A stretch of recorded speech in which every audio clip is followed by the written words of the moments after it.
aquí, en Boston, en Estados Unidos, de que todos los artefactos que hemos creado procesen más información que la que procesan todos los cerebros juntos del planeta. Estos artefactos explotan las posibilidades, las capacidades que tienen los átomos, los fotones, los electrones de procesar información. Ahora resulta que el universo es una computadora cuántica y yo me pregunto con ustedes qué pintamos ahí dentro, si pintamos algo.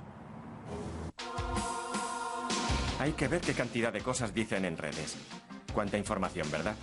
Es imposible que nos quepa toda en la cabeza, y sin embargo, cabe toda en un DVD de 8 gigas.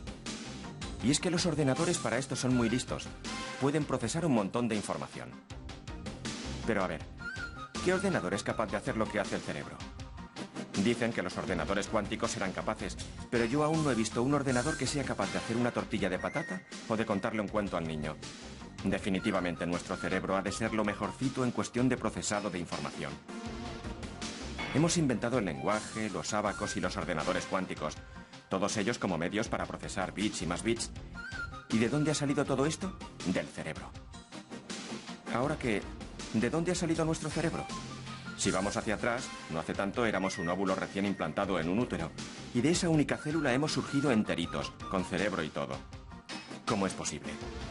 A ver, esas ciencias de bachillerato. Claro, el ADN. Toda la información necesaria para generar un organismo está en su ADN. Debe ser por eso que lo llaman código genético. Almacena información codificada y mucha. Y si el ADN es lo que tenemos en común todas las formas de vida conocidas, entonces el código genético es el rey de la información. Aunque bueno, en realidad el ADN tampoco parece haber estado siempre ahí, y al fin y al cabo lo único que guarda es el secreto de su propia perpetuación. ¿De dónde habrá sacado toda esa información que codifica? El ADN es una molécula que codifica maneras de fabricar otras moléculas, y las moléculas están hechas de átomos. ¿Será que la información viene de los átomos? Seguro que los átomos pueden almacenar muchísima información, pero claro, los átomos a su vez están formados de otras partículas cada vez más pequeñas y cada vez más extrañas. Sin embargo, los físicos parecen estar de acuerdo en algo. Todo el universo conocido está formado con estas partículas. Bueno, y también están de acuerdo en lo del Big Bang. En algún momento, hace 13.800 millones de años, todo lo que ahora forma el universo estaba comprimido en una singularidad espacio-temporal de densidad infinita y físicamente paradójica. Ahí es nada. Claro, esto significa que toda la información, desde la que llevan las partículas hasta la que yo manejo, comenzó a procesarse, a mutar y a multiplicarse en el Big Bang. En realidad, el universo no hace más que computar información desde sus comienzos. ¿Será que el universo es información? Al fin y al cabo, todo lo que vemos, oímos, pensamos, es información. Si yo soy lo que pienso, yo soy información. Qué confusión, me he perdido. ¿Qué me decías que es la información?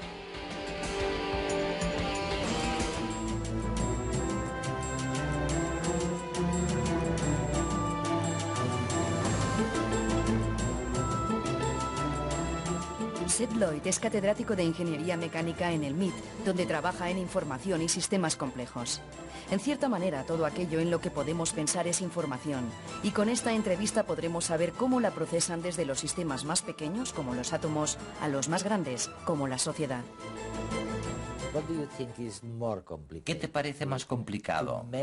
¿Medir la felicidad o medir los procesos de las partículas fundamentales a temperaturas muy elevadas?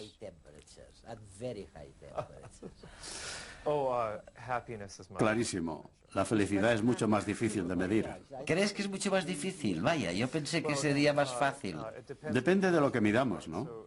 La felicidad es algo complejo y no está claro que haya una sola escala para medirla. Pero si medimos las propiedades de las partículas elementales, como su energía o temperatura, solo hay un número que podamos medir ahí. Por eso, irónicamente, podemos medir cuánta información está procesando el universo en su conjunto, pero es mucho más difícil calcular si hoy te sientes feliz o no. Bueno, Bueno, tal vez la respuesta sea la ausencia de miedo en lo que se refiere a la felicidad. Si no tienes miedo, probablemente tiendas a ser feliz.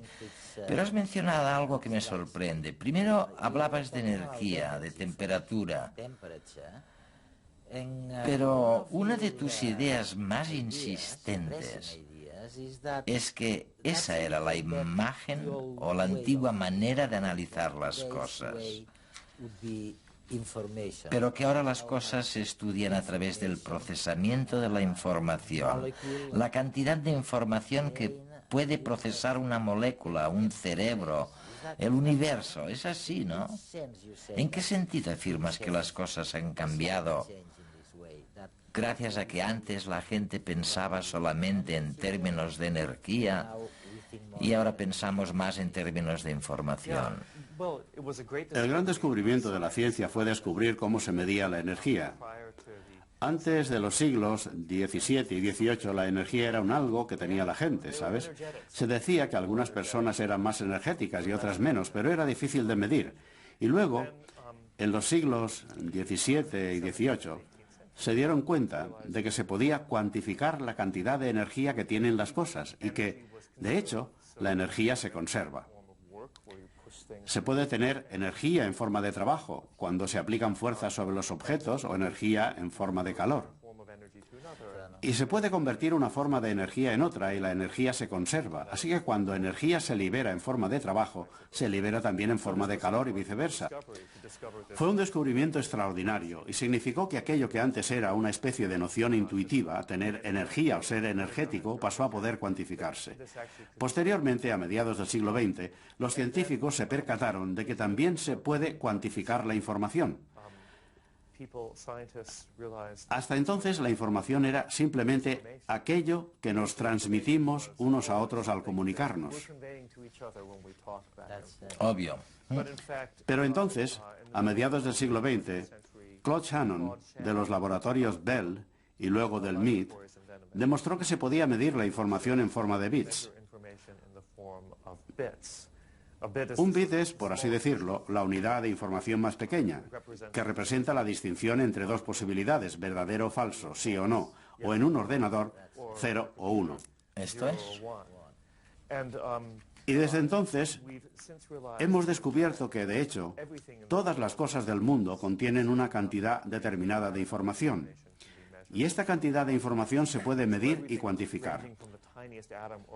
Esto lo incluye todo, desde el átomo más diminuto o la partícula elemental que registra solamente unos cuantos bits de información, hasta el propio universo, que registra un billón de billón de billón de billones de billones de billones de bits de información. De hecho, creo que es incluso más que eso. Todo registra información y podemos medir cuánta información registra. Las leyes de la termodinámica marcaron un antes y un después. La física le estaba diciendo al hombre lo que no podía hacer. No podía crear ni destruir energía. No podía disminuir la entropía en un sistema aislado. Y tampoco podía disminuir la temperatura por debajo de un valor determinado. Y claro, ante tanta limitación y tanta rotundidad, siempre hay alguien que intenta buscar el punto débil de la teoría. En este caso fue James Clerk Maxwell. Este físico británico ideó un experimento mental para contradecir la segunda ley de la termodinámica, es decir, que cualquier sistema tiende siempre a aumentar la entropía. El protagonista es un demonio que manipula la puerta que divide una caja. La caja cerrada herméticamente contiene un gas.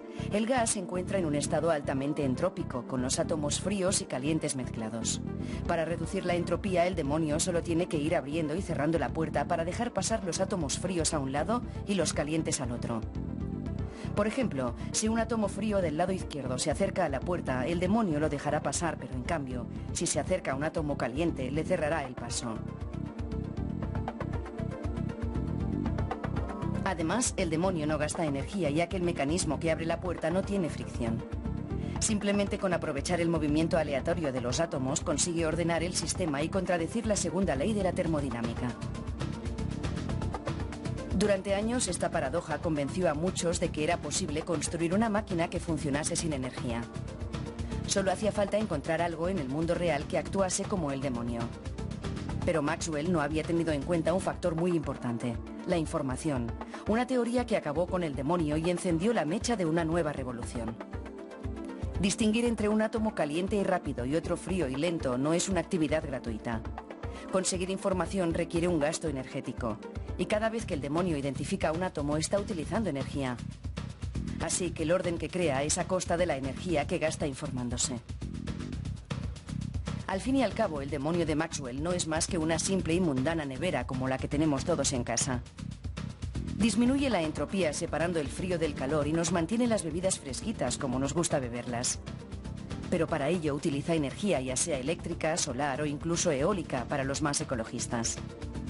En cualquier caso, la energía que consume aumenta la entropía en la Tierra en mayor medida que disminuye en nuestra cocina. Así que si medimos la entropía resultante en los dos sistemas, la Tierra y la cocina, el nivel global estará aumentando en vez de disminuir. Explícame cómo es posible que con lo pequeño que son los átomos, afirméis que si utilizamos átomos para procesar la información, entonces seremos capaces de hacer muchas más cosas y más rápidamente y procesar una mayor cantidad de información. ¿Por qué? ¿Por qué esta manía de ir hacia abajo, hacia lo más diminuto, para procesar cantidades de información que son cada vez mayores?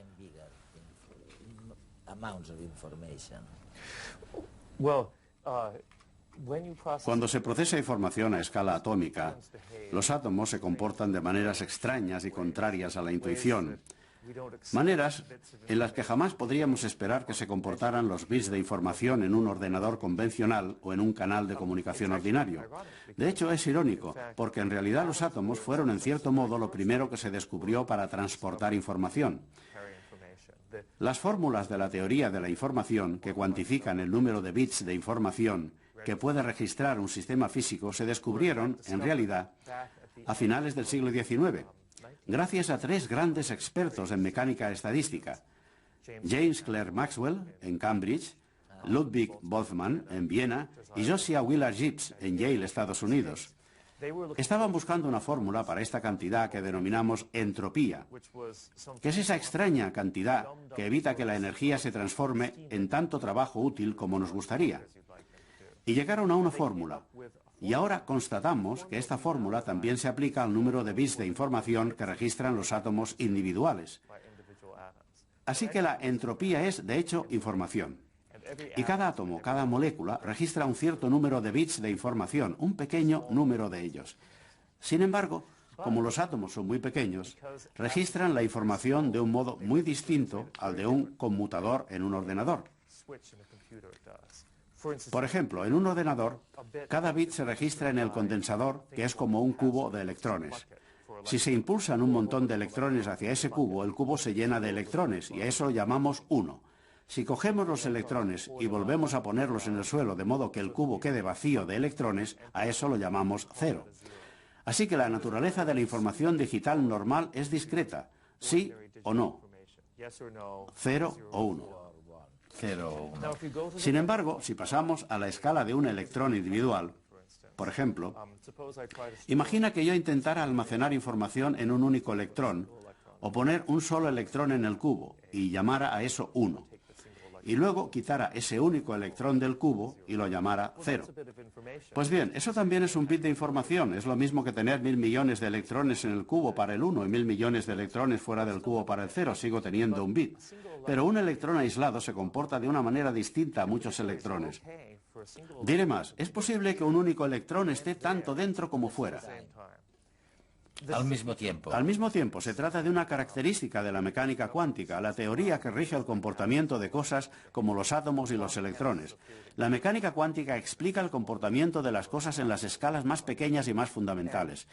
Y por muy extraño y raro que parezca, en la mecánica cuántica, algo que pensábamos que era discreto, o bien una cosa o bien otra, como un electrón, no tiene una posición bien definida y puede estar o aquí o allí, o puede estar aquí y allí al mismo tiempo. Así que un bit cuántico registrado por un electrón puede registrar, en ese sentido cuántico extraño, el 0 y el 1 a la vez. el electrón en el cubo y el electrón fuera del cubo. Y justamente